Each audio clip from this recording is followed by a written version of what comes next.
जोहार, सलाम, नमस्कार। लाइव इंडियन गार्ड से मैं मल्लिका और आज लाइव इंडियन गार्ड की टीम मौजूद है विनोद बिहारी महतो कोयलांचल विश्वविद्यालय में। वैसे कोयलांचल की सारी खबरें हम लेकर आते हैं, लेकिन इस बार कुछ नया है, कुछ विशेष है। मैं आपको दो पंक्तियां आज बताना चाहूँगी, क्योंकि बात हो रही है विकसित भारत की। सच्चे हो गए सारे वादे तुम्हारे, आ गए अच्छे दिन हमारे।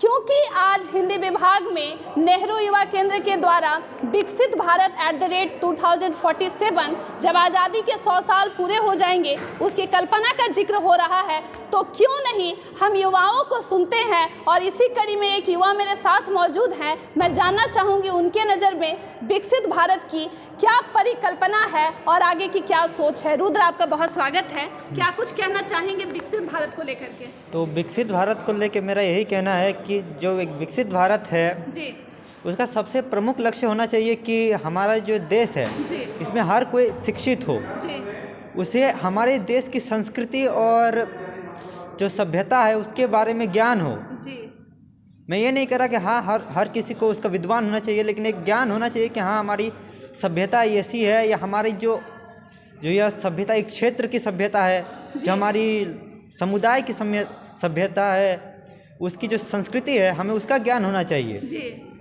और जो ये हमारा ये जो राष्ट्र है, जी, यह भारत में यह जो राष्ट्र है, इसकी ये जो कंसेप्ट है, जी। इनके 3 मूल भाग हैं।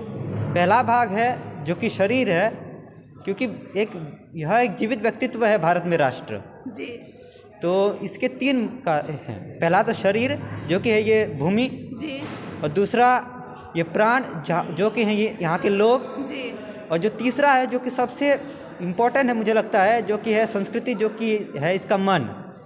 तो अगर शरीर ना हो तो प्राण और मन तो हो ही नहीं सकते, तो शरीर आवश्यक है।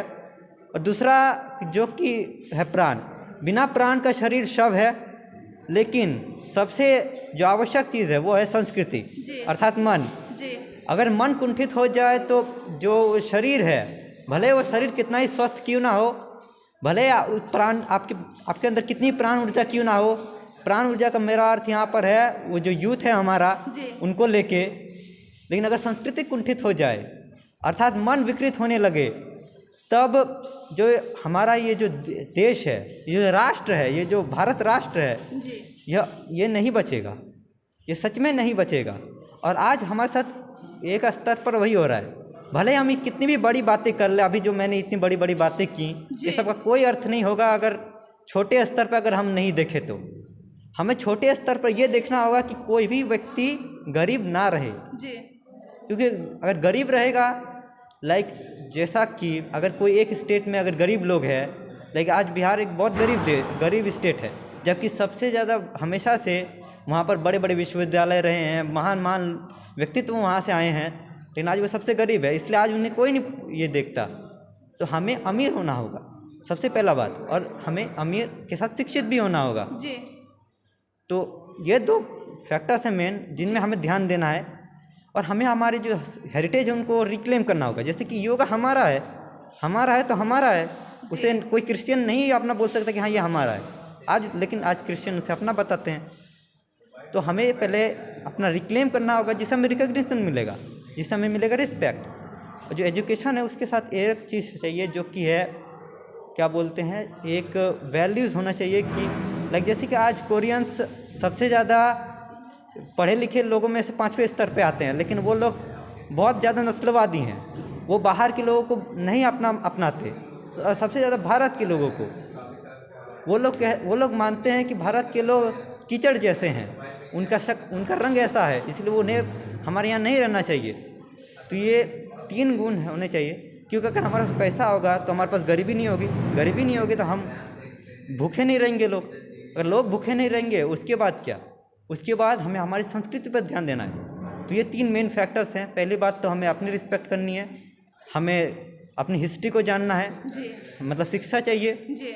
और जो आखिरी फैक्टर है वो है हमें अमीर होना है, क्योंकि अमीर मानिए ना मानिए, प्रैक्टिकल में जो अमीर होता है उसी को लोग रिकग्नाइज करते हैं और उसी को रिस्पेक्ट मिलता है। तो हाँ, यही 3 फैक्टर्स हैं और मेरा बस इतना ही कहना है। रुद्र, आप किस विभाग से हैं? क्या सब्जेक्ट है आपका?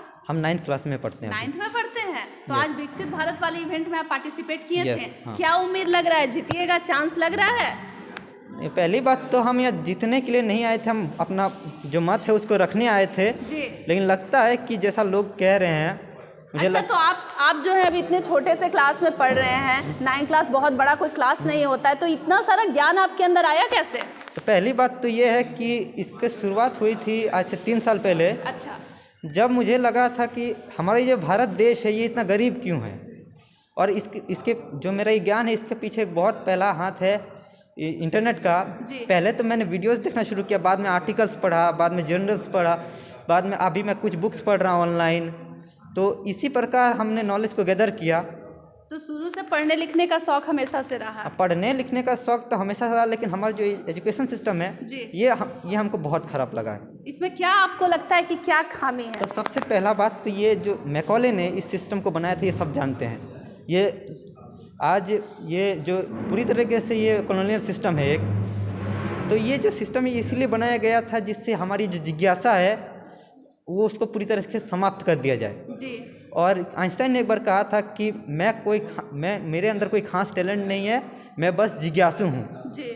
तो यही जिज्ञासा हमारा ख़त्म कर देता है और इसी की वजह से कॉन्फिडेंस भी लो होने लगता है। आज मैक्सिमम पीपल्स जो यहाँ आए थे उनके पास ना के बराबर कॉन्फिडेंस था, उनके पास आइडिया नहीं था कि उनको नेशन उनका क्या है, उनको ये आइडिया नहीं था कि उनको ग्राउंड लेवल पे क्या करना चाहिए। मैक्सिमम पीपल जो यहाँ आए थे वो भावुक तो थे, लेकिन उन्हें नहीं पता था अपनी भावनाओं को किस प्रकार से यूज़ करना है। जी। जी। तो यही बात है। एक चीज़ बताइएगा, आपको आज तक कोई बोलने सिखाया या स्टेज पे कैसे जाना है या कॉन्फिडेंस बढ़ाने के लिए कोई क्या कर सकता है? जैसे कई बच्चे बीच में रुक जा रहे थे, कोई इतना नर्वस था, कोई बहुत ज़्यादा चीख चिल्ला के भी बोल रहा था। एक अच्छा वक्ता कैसा होना चाहिए?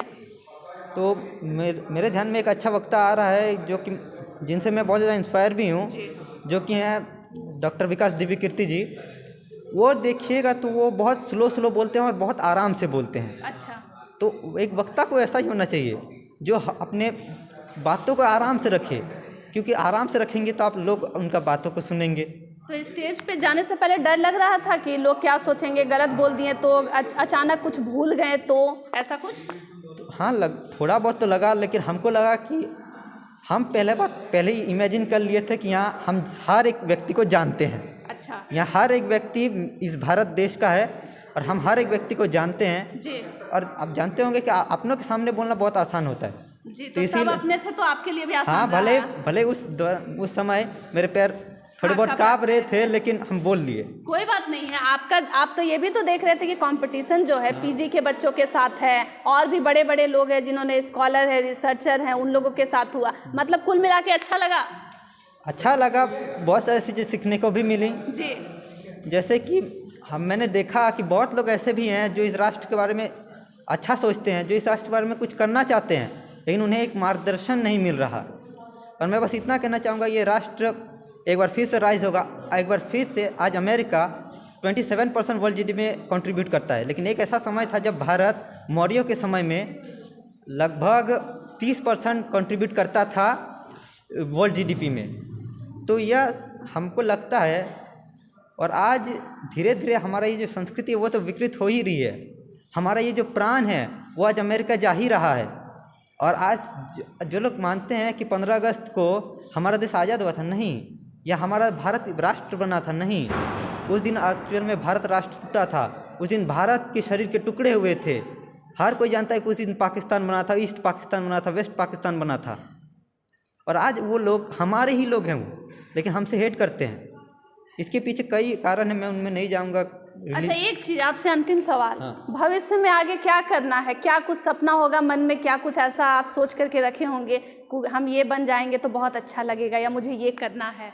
तो पहली बात तो हम जो सीखे हैं, पहली बात हमको समाज के लिए कुछ करना है, लेकिन सबसे पहले हमको अपने लिए कुछ करना है। हमको सबसे पहले अपने लिए कुछ करना है, काहे कि अगर हम सक्षम नहीं होंगे तो हम समाज को कैसे कुछ कर पाएंगे। तो ऐसे तो हम बोलना नहीं चाहेंगे, लेकिन हमको बनना सॉफ्टवेयर इंजीनियर है। अच्छा। और यही हम हमेशा से बनना चाहते थे। हम ये सोचे थे, जब हमको सबसे पहले मोबाइल मिला था तब हम ये एक बार टीवी में सुने थे। अच्छा। कि हमको गेम्स खेलने का बहुत हमेशा से शौक रहा है, तो हमको बाद में पता चला कि ये सब गेम्स बनाने वाले द कोडर्स होते हैं, इंजीनियर्स होते हैं, सॉफ्टवेयर बनाते हैं। तो हमको ये सब बनाने का शौक़ था, इसलिए हम बचपन में क्या करते थे कि ऐसे ऐप्स को खोजते थे जिनमें बिना कोडिंग किए गेम्स बनाए, और हम एक दो ट्राई भी किए थे। अच्छा। लेकिन बाद में हम सोचे कि हमको अगर ये करना है तो हमको रियल में कोडिंग सीखना होगा, और अभी हम एक प्रिमिटिव कोडिंग लैंग्वेज सीख रहे हैं जिसका नाम है HTML। तो हम सोच रहे हैं कि हाँ, हम कुछ कर सकते हैं। अच्छा, एक चीज़ मुझे बताइए, जिस दिन सॉफ्टवेयर इंजीनियर बन जाएंगे तो फिर मैं वापस से आपके पास आऊँगी तो इंटरव्यू दीजिएगा हमें? तो पहली बात तो ये कि हम बने या ना बने, लेकिन इंटरव्यू तो आपको मिलेगा। अच्छा, मिलेगा। हाँ, मुझे उम्मीद है आपका ज्ञान को देख करके कि आप बन भी जाइएगा। धन्यवाद रुद्र।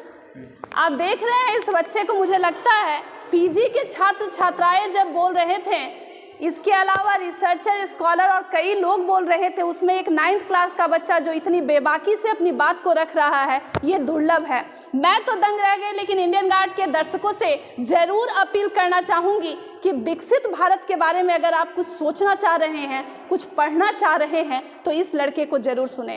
वैसे लाइव इंडियन गार्ड कोयलांचल की सारी अपडेट आपके लिए लेकर आता है। अन्य खबरों के लिए जुड़े रहें हमारे साथ।